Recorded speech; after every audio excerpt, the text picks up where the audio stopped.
Hola, ¿qué tal? Bienvenidos a Fe Sostenida.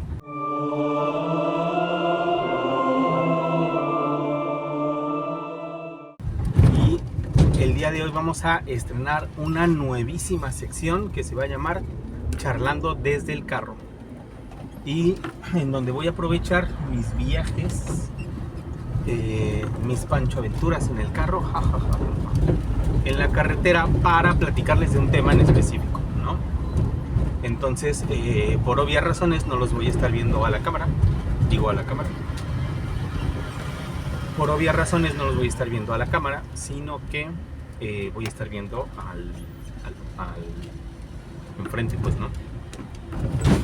Entonces, si crees que el nombre está como muy chafón, así como de que, ay, qué ingenioso, ¿no? O sea, charlando desde el carro. ¿Y qué es? No, pues hablar en el carro, ¿no? Como si otros youtubers no hubieran hecho eso ya, pero hasta con invitados y más padre, ¿no? Bueno, sí, hombre, pues ya, ni modo. Si se les ocurre un nombre que esté así bien padre, pues ya lo ponen en los comentarios y ya si cambiamos la sección. Bueno, ¿de qué vamos a hablar el día de hoy? El día de hoy vamos a hablar de la Eucaristía. Y este tema va a surgir desde el punto de vista que estaba yo reflexionando y diciendo qué hermoso es darse cuenta que la Eucaristía es lo fundamental de nuestra fe, ¿no? Es decir, si nos ponemos a pensar para qué vamos a misa, para qué rezamos, para qué, no sé, hacemos todo lo que hacemos normalmente, si nos ponemos a detener y si no sabemos mucho del asunto, nos ponemos a detener y bueno, sí es cierto, ¿para qué voy a misa, no? E incluso nos podemos llegar a pensar, a poner a pensar, bueno, si Dios está en todos lados, entonces ¿para qué ir a misa, no? ¿No podría yo alabar a Dios en donde esté? Y la respuesta es que sí, sí podrías alabar a Dios en donde estás, pero eso no equivale a la misa, o sea, no la sustituye. ¿A qué me refiero? Cuando nos damos cuenta de que la Eucaristía es el centro de nuestra fe, o sea, digamos que lo principal, la columna vertebral de nuestra fe, es cuando nos damos cuenta de todo lo que tenemos. O sea, como que se nos abre un panorama y decimos, ya entendí, para esto íbamos a misa, ¿no? Ya entendí, para esto son los sacramentos. Ya entendí. Por eso es el pilar de nuestra fe, ¿no? El pilar de nuestra fe. Y bueno, podemos ver prefiguras desde el Antiguo Testamento, ¿no? Es decir, en el Antiguo Testamento, en el libro del Éxodo, ya nos narran cuando Moisés saca al pueblo de Egipto, que el pueblo tiene hambre y Dios les da de comer pan, que es el maná, ¿no? El maná que cae del cielo, ese es el pan que Dios les da a su pueblo para que se sacien, para que coman, ¿no? Bueno, esa es una prefigura. Más adelante, pues tenemos también el pan que ofrecen los sacerdotes, etcétera, ¿no? Y ya como dato curioso, eso ya nada más es como una curiosidad, es que Belén, que es donde nace Cristo, donde nace Jesús, Belén en hebreos es Betlehem, que significa la casa del pan, ¿no? Entonces justo donde nace Jesucristo se llama la casa del pan. Perdón, a mí en lo personal se me hace sumamente curioso eso, ¿no? Que se llame la casa del pan. No sé, además es una curiosidad muy importante, por cierto. Bueno, más adelante, ya empezando con la vida pública de Jesús, Jesús se pone a predicar con sus apóstoles y tal, y resulta que él da una enseñanza que podemos ver en Juan desde el capítulo 6, más o menos por ahí del 30 en adelante, ¿no? Es justo después de que hace el milagro de los panes y de que camina sobre las aguas. Más adelante, inmediatamente después de eso, está predicando Jesús a los judíos y les dice haciendo referencia al maná que Dios le dio a sus padres.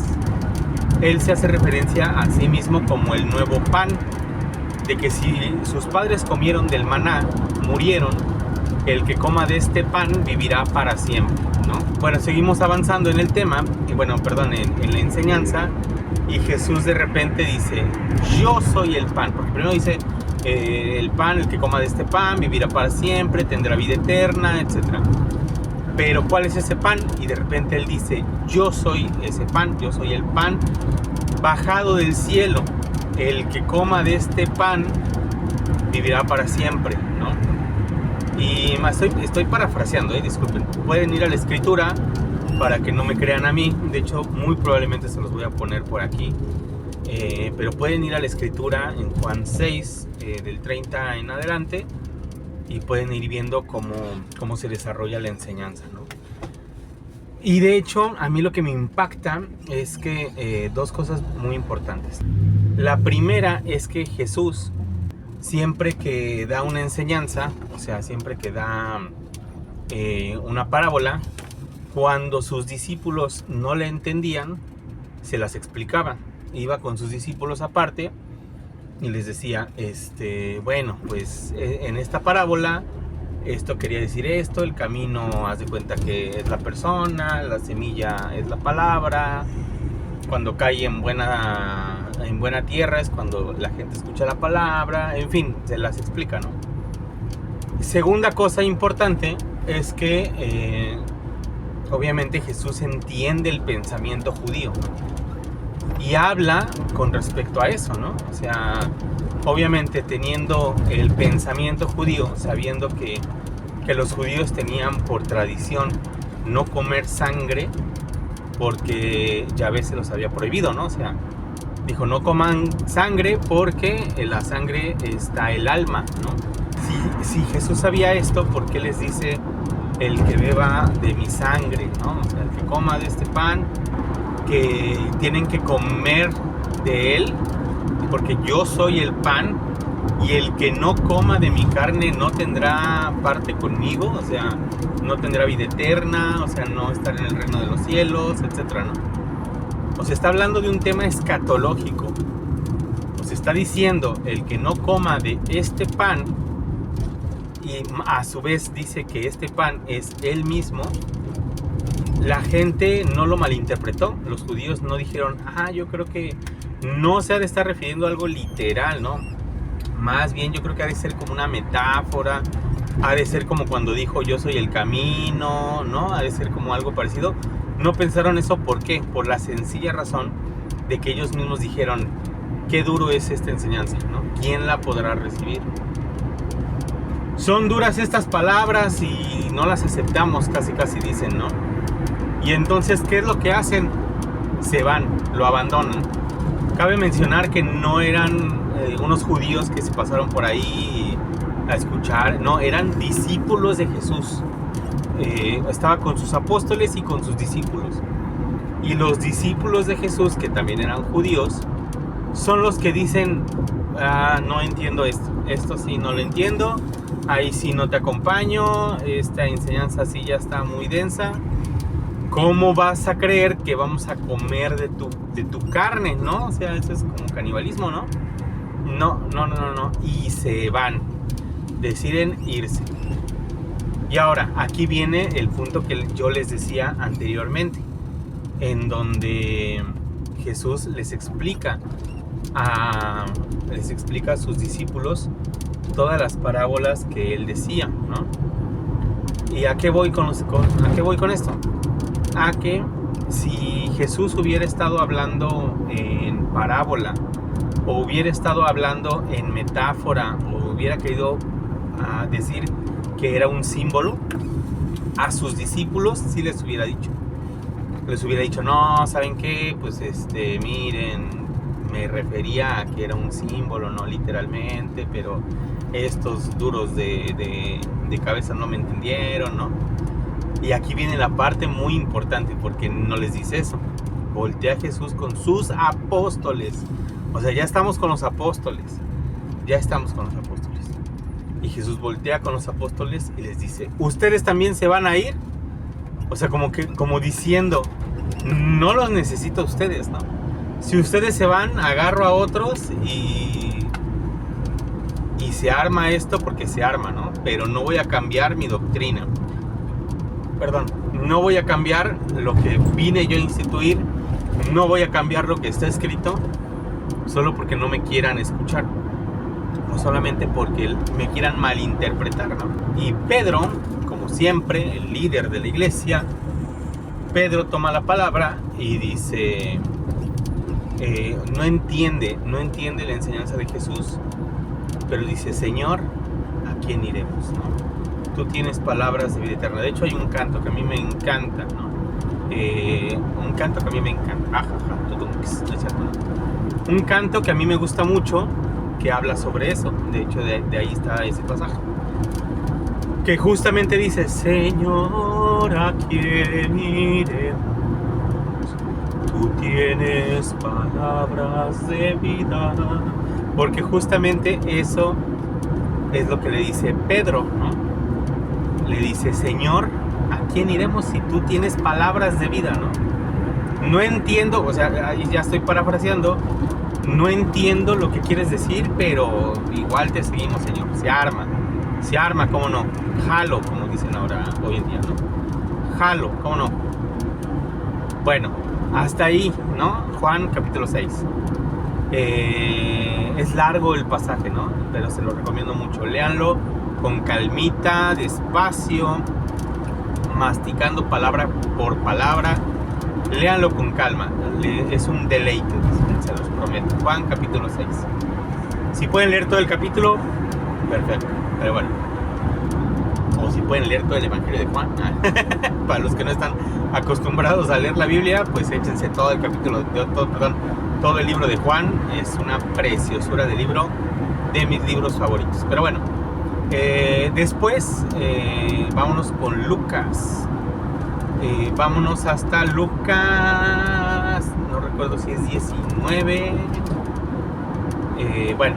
Seguramente voy a poner aquí el pasaje, porque ahorita no me acuerdo, pero estamos en el contexto de la última cena.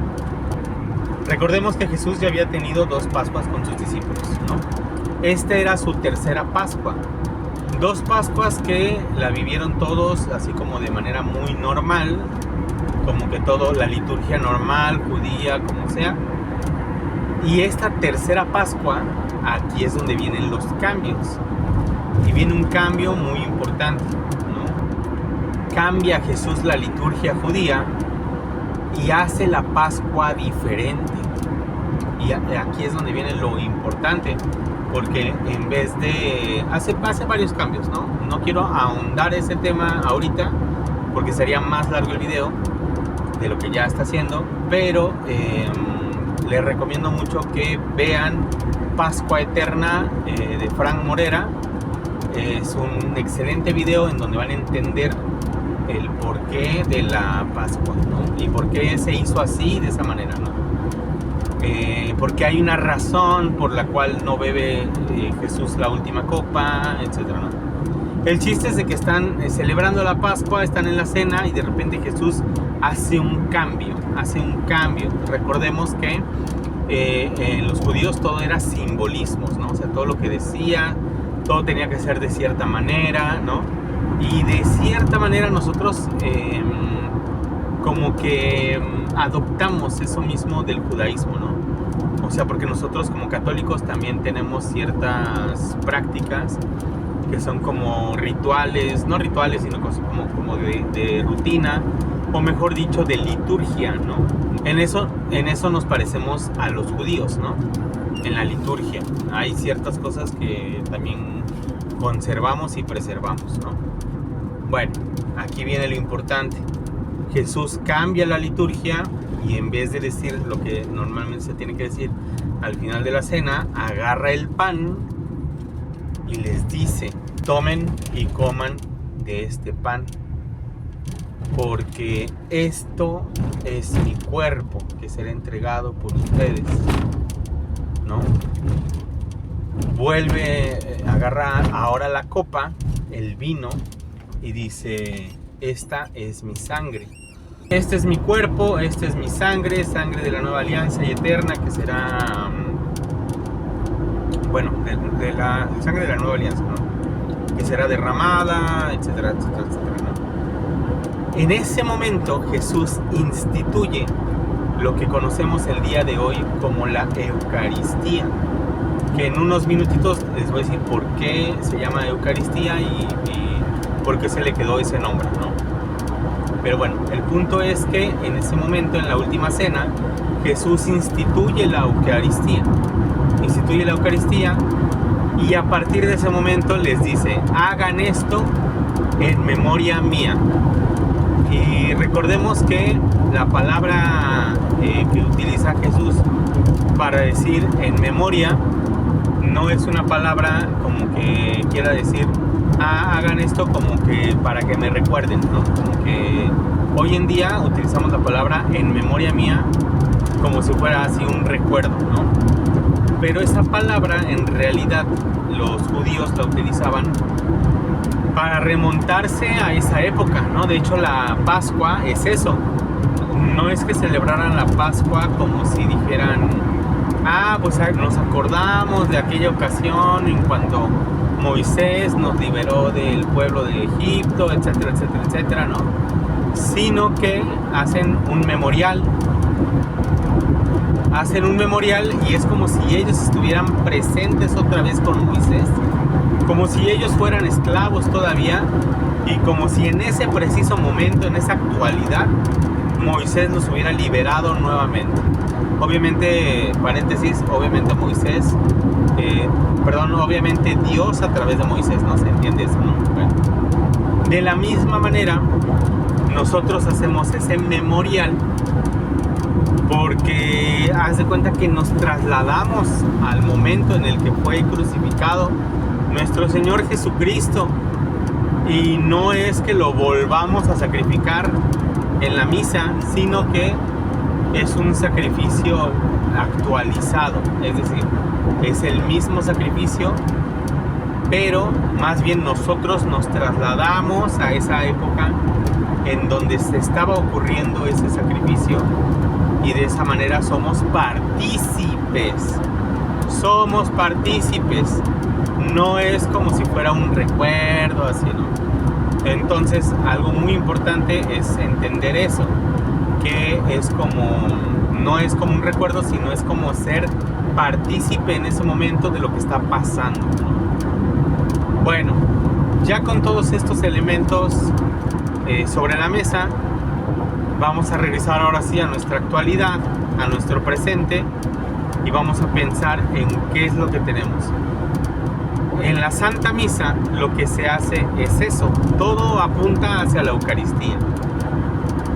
Todo apunta hacia el cuerpo, sangre, alma y divinidad que se hacen realmente presentes en la hostia y el vino consagrados por un ministro legítimamente ordenado, ¿no? Entonces, nosotros cuando estamos recibiendo el cuerpo y la sangre de nuestro Señor, o comúnmente a veces en algunas parroquias solo se da, no se dan dos especies, solo se da en una especie, es decir, solo el pan, pero en ese pan están incluidos el cuerpo y sangre de nuestro Señor. No es que digan: ay, ¿por qué no les dan vino? ¿Por qué no les dan la sangre? No. Ahí se unifica.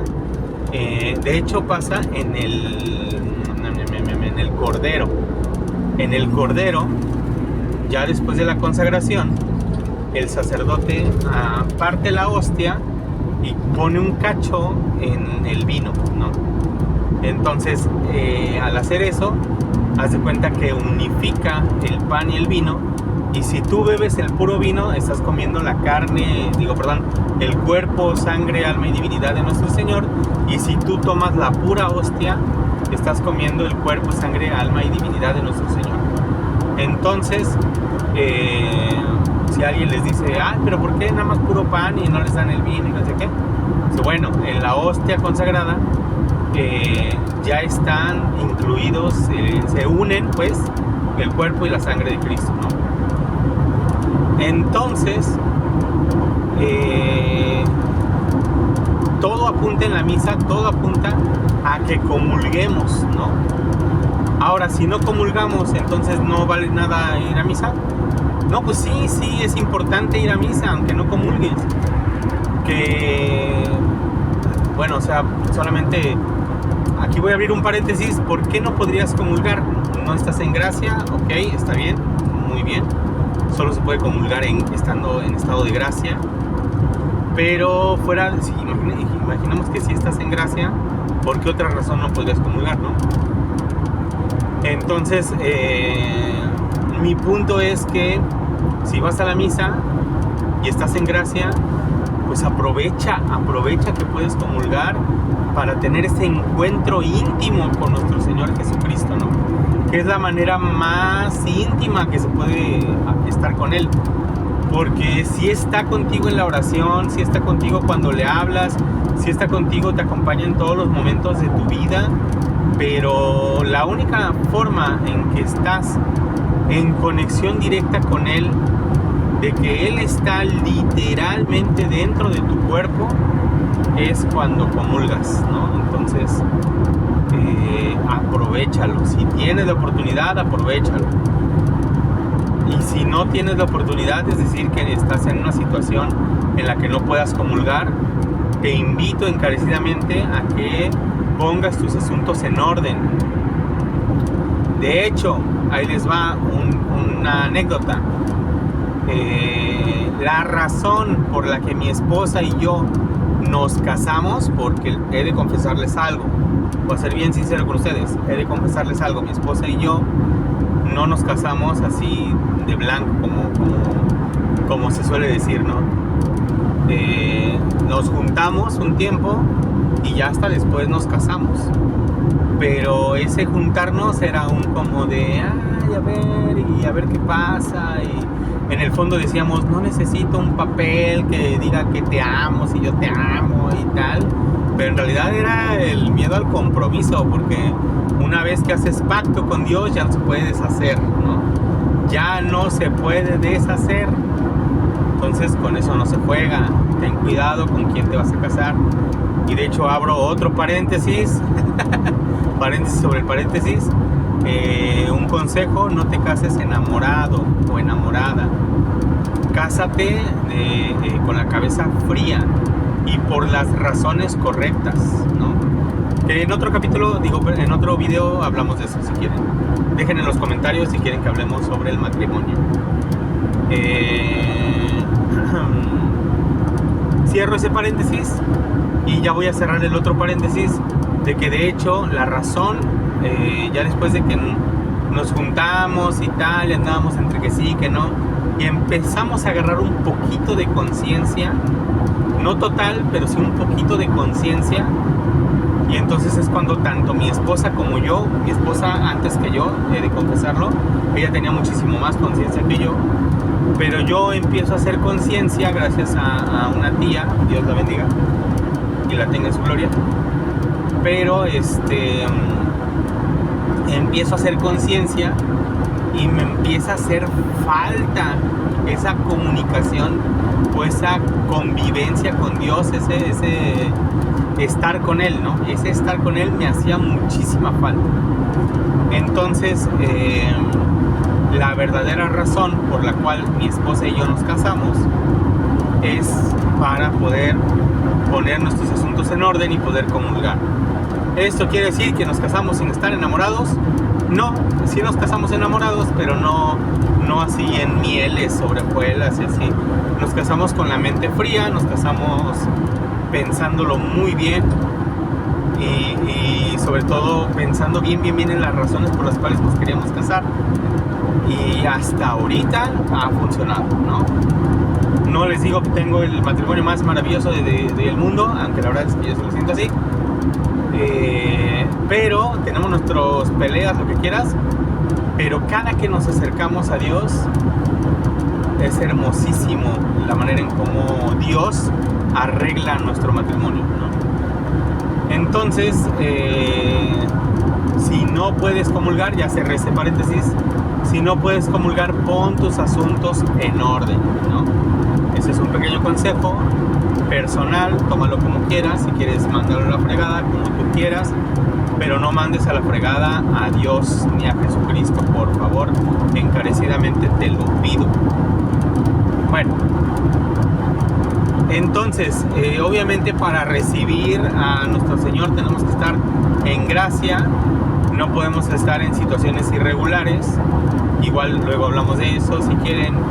No podemos estar en situaciones irregulares, no podemos estar en pecado mortal, y de hecho preferiblemente que no estemos en ningún pecado.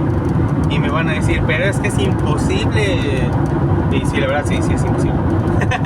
O sea, llegar así limpio al altar, más o menos. Pero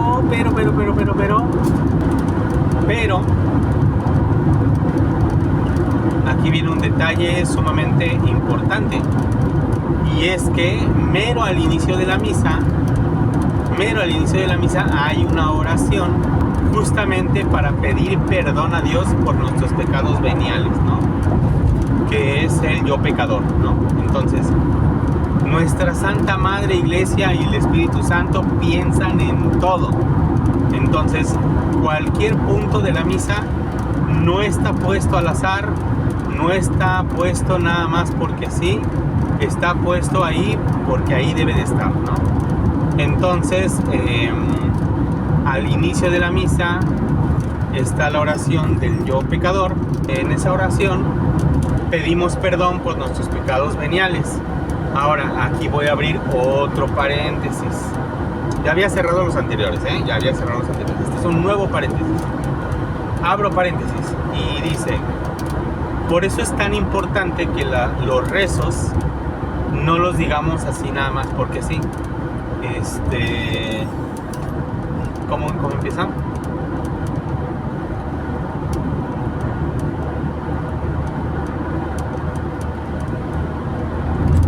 Confieso ante Dios Todopoderoso que he pecado de pensamiento, palabra, obra y omisión. Por mi culpa. Muchas veces lo hacen así hasta como de broma, ¿no? Como de, ay, por mi culpa, ya. Y ya vámonos, ¿no? Y de hecho se nos hace mucha burla de eso, de que ay, tú te das golpes de pecho y ya, ¿no? Porque tienen ese pensamiento de que nosotros creemos que nada más por darte golpecitos de pecho, ay, ya, con eso ya eres buenísimo y eres clean con cloro y ya no tienes pecados y eres puro y santo, y entonces ya te vas a ir al cielo derechito como cohete, ¿no? Coloca en la caja de los comentarios si entendiste esa referencia. Pero bueno, entonces pues no, eso es nada más para que podamos limpiar nuestros pecados veniales y poder pasar lo más limpio que se pueda. De hecho, hay la historia de una persona que decía que entraba a la iglesia así, casi para no ver a nadie. ¿Por qué? Porque la gente te distrae, la gente te hace que la critiques, ¿no? O sea, como de, ay, mira cómo viene vestido, y ay, mira, no apagó su celular, y ay, mira esto y mira el otro, ¿no? Y tú te tienes que concentrar en lo que tú estás haciendo, ¿no? Entonces, pues, por eso es importante que los rezos, todas las oraciones, las hagamos con plena conciencia. Entonces se limpian nuestros pecados veniales, o sea, los levecitos. Y antes de poder participar en lo que es el cuerpo de Cristo, obviamente necesitamos alimentarnos de su palabra. Y por eso se leen las lecturas. Que en una misa siempre vas a tener una lectura del Antiguo Testamento. Bueno, vamos a pensar en domingo. En domingo es una lectura del Antiguo Testamento, un salmo y una lectura del Nuevo Testamento, o una carta, ¿no? Y obviamente el centro principal de las lecturas, que es el Evangelio. De hecho, la próxima vez que vayan a misa, dense cuenta cómo tratamos nosotros el Evangelio, ¿no? Es decir, si de por sí la primera lectura, que es alguna cosa del Antiguo Testamento, lo leemos con mucho respeto, bueno, estoy hablando de parroquias conscientes en donde hay gente formada, ¿no? A lo mejor me vas a decir, en mi parroquia lo leen con las patas y hasta dijeron, yo soy el pan Bimbo. O sea, sí. Sí sé que hay sus excepciones, sí sé que hay abusos litúrgicos, pero estamos hablando desde un supuesto en el que entendemos que hay gente formada, ¿no? Bueno, entonces se lee la primera lectura, se lee el Salmo, más bien se canta el Salmo siempre tiene que ser cantado. De preferencia por un salmista, pero si no, con tu mejor esfuerzo y afinación, trata de cantar el Salmo lo más solemne que se pueda. El Salmo siempre va cantado. Va una segunda lectura, ya sea una carta paulina o una carta de algún apóstol, o del libro de los Hechos, etcétera, ¿no? Y el sacerdote es quien lee el Evangelio. Y cuando hay misa solemne, incluso le echa incienso y hace una oración antes de leerlo. O si el sacerdote no es quien lo va a leer y lo va a leer un diácono, le hacen una oración, el sacerdote le hace una oración al diácono para que pueda leer y entender bien lo que está leyendo y que el pueblo pueda captar bien las palabras de nuestro Señor Jesucristo. Y entonces se procede a leer el Evangelio. Obviamente, como dice los Hechos de los Apóstoles, que no hay profecías que sean de interpretación privada. Después de leer el Evangelio, pues va la prédica, ¿no? Que la prédica no son 3 horas de prédica del Padre, ¿no? Lo que nosotros conocemos como la homilía. Obviamente no son 3 horas, dice el Papa Francisco que 8 minutos. Personalmente prefiero cuando se extienden un poquito más, entre 10 y 15 minutos. Pero el punto es que tampoco son tan largas, o sea, no es media hora de charla del Padre, así, ¿no? Son concretos, pero al punto y tratando de enseñar la doctrina que nos enseña nuestra Santa Madre Iglesia, ¿no? Y ya, estamos preparadísimos.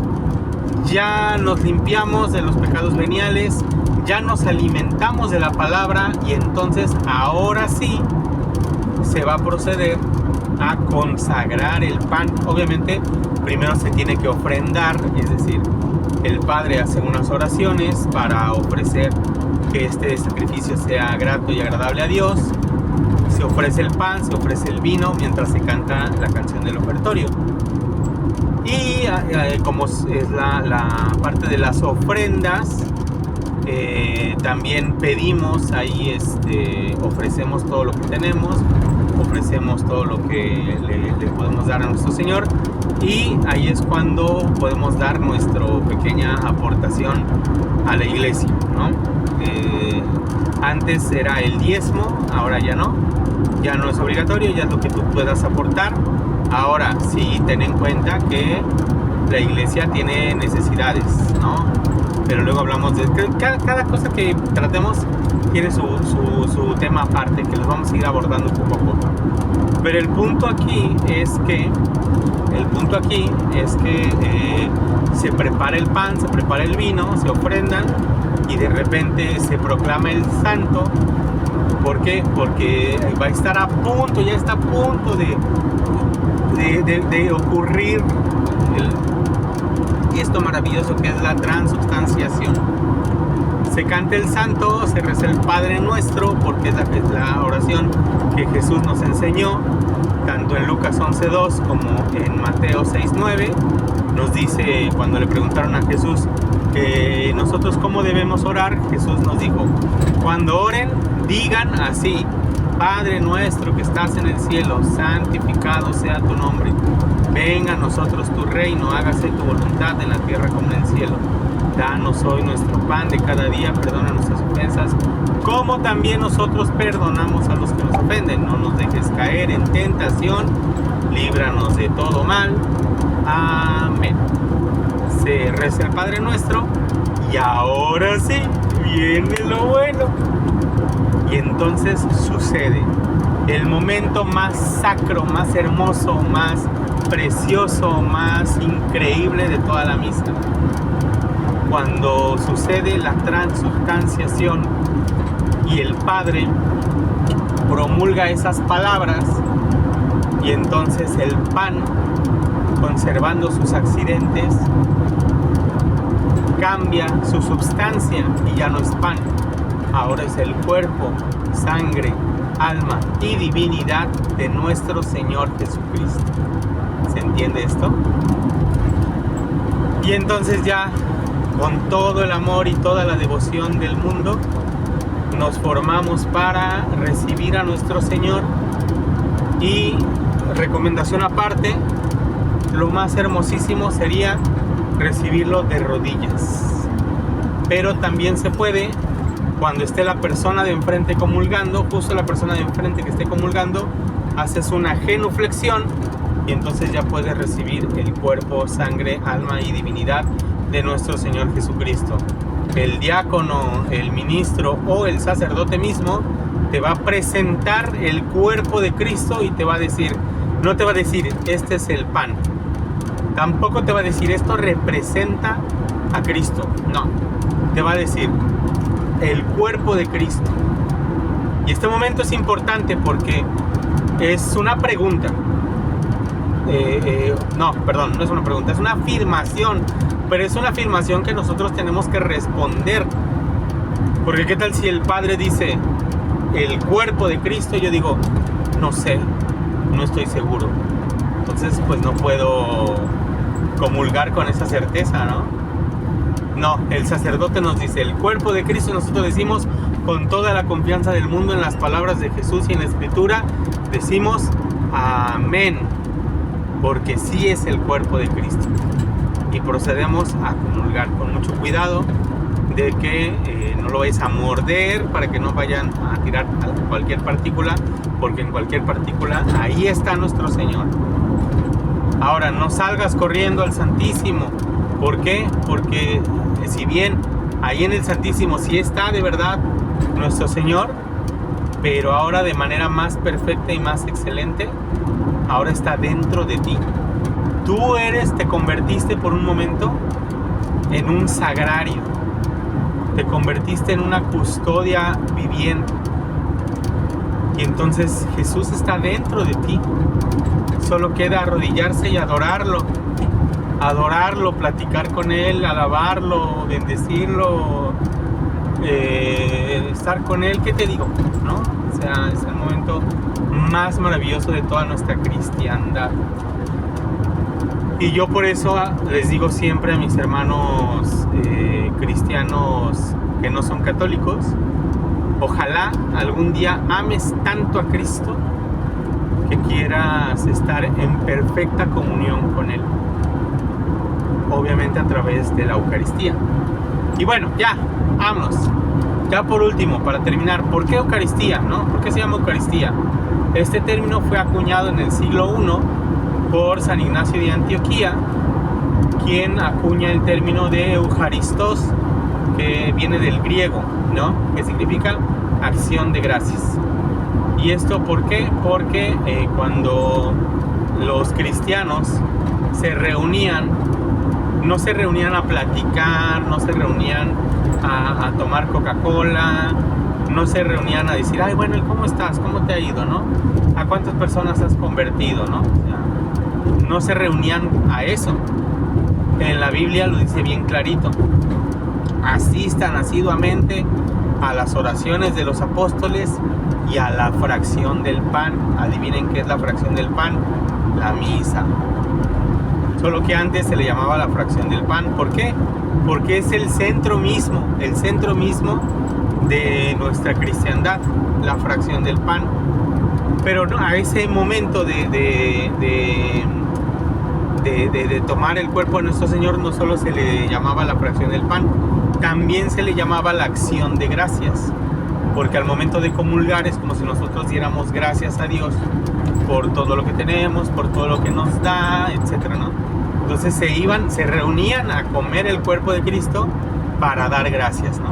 O sea, dentro de las cosas que hacían era dar gracias.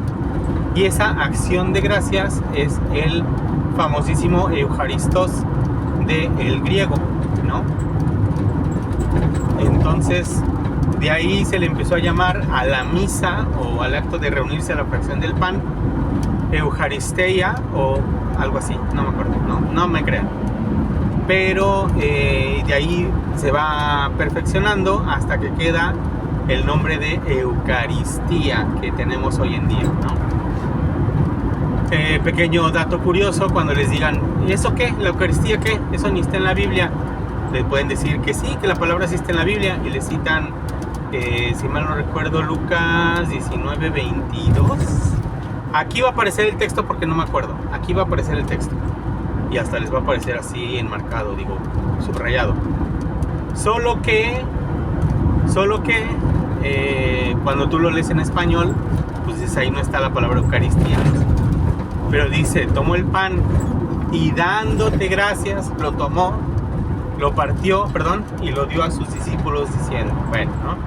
Entonces, esa palabra donde dice Lucas, y dándote gracias, tomó el pan, esa palabra es Eucaristía. Entonces, si tú lo ves, ese versículo, si tú lo lees en griego, ahí está la palabra. Entonces, la palabra como tal sí está en la Biblia, ¿no? El término, pues obviamente fue acuñado después para hacer referencia a la fracción del pan, ¿no? Y mucho más adelante, más adelante, fue acuñado el término misa, ¿no? Para determinar esta reunión en donde se efectúa la fracción del pan o la acción de gracias, ¿no? Y bueno, a grandes rasgos esto es todo lo que tienes que saber acerca de la Eucaristía y de cómo la Eucaristía es el centro de nuestra cristiandad, es el, vamos a llamarlo así, no en mala palabra, sino es el culpable. La Eucaristía es la culpable de que muchos evangélicos se estén pasando al catolicismo y pues es la culpable de que yo esté aquí hablando de estas cosas con ustedes. Pero nada más quería compartirles un poquito de mi pasión por la Eucaristía y por nuestro Señor Jesucristo. Y pues recuerden ir a misa, asistan asiduamente a la adoración nocturna, bueno, sí también, pero luego les platico. Más bien asistan asiduamente a las horas santas. Entre más tiempo pasen frente a nuestro Señor en el Santísimo Sacramento, su vida va a cambiar, se los prometo. Su vida va a cambiar, ¿no? Va a dar un giro de 180 grados. Porque si diera un giro de 360, quedarían igual, ¿no? No es cierto, ya, es un chiste, perdón. Ando ya con hambre. Bueno, pues básicamente eso es lo que les quería comentar. Qué bueno que aprovechamos el viaje.